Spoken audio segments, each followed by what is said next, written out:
teny fiainana.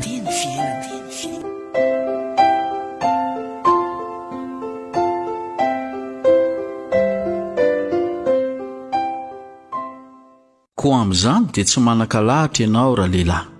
Nazovy ianao izay mitsara, fa izay tsarahanao ny sasany no anamelohanao ny tenanao koa, fa ianao izay mitsara aza dia mba manao izany ihany koa.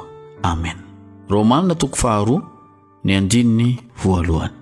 Ry havana malala izay miaina izao teny fiainana izao, tsy manan-kalahatra ianao ny tenin'Andriamanitra. Inona no mahatonga anao tsy manan-kalahatra?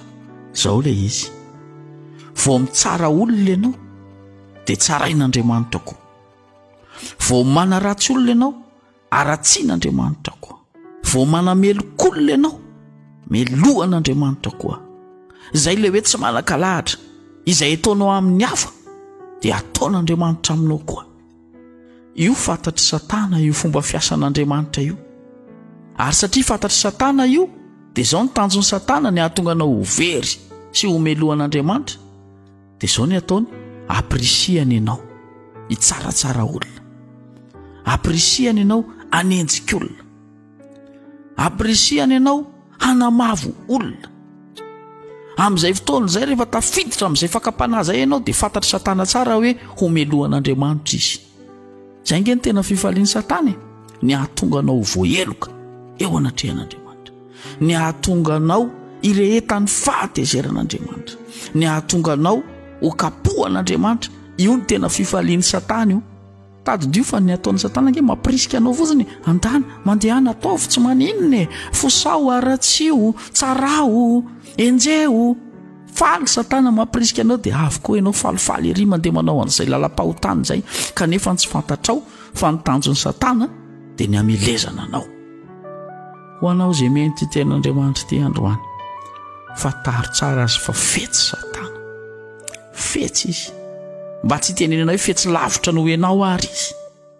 Tsy ianao izao mihitsy ny hahafitaka ny Satana, fa resiny ianao raha mandeha amin'ny herin'ny tenanao sy ny maha-olombelona anao.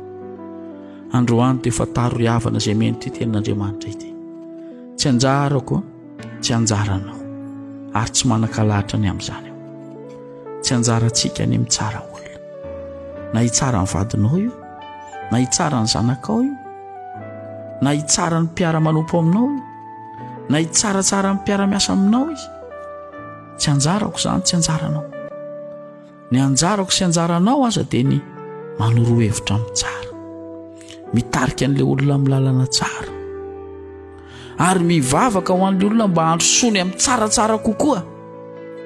Ny samy kristianina dia aprisian'ny mpanompon'Andriamanitra, aprisian'ny apôstôly mba hifanome voninahitra, mba hifanompo, mba hifanaja. Fa isika ry havana tsy kristianina irahan'Andriamanitra hifanapotika. Tadidrio izany amin'ity fotoanandroany ity, tsy maniraka anao hifanapotika amin'ny namanao Andriamanitra, fa nanirahan'Andriamanitra anao dia hifanohananao, hanampianao ny namanao, hampandrosoanao ny namanao, na amin'ny fiainana davanandro izany, na amin'ny fiainam-panahiny izany, dia hampandrosoanao izy. Tano mafy izany tenin'Andriamanitra izany ry havana manomboka androany, aza aprisian'ny Satana hitsaratsara nizaniza tsao.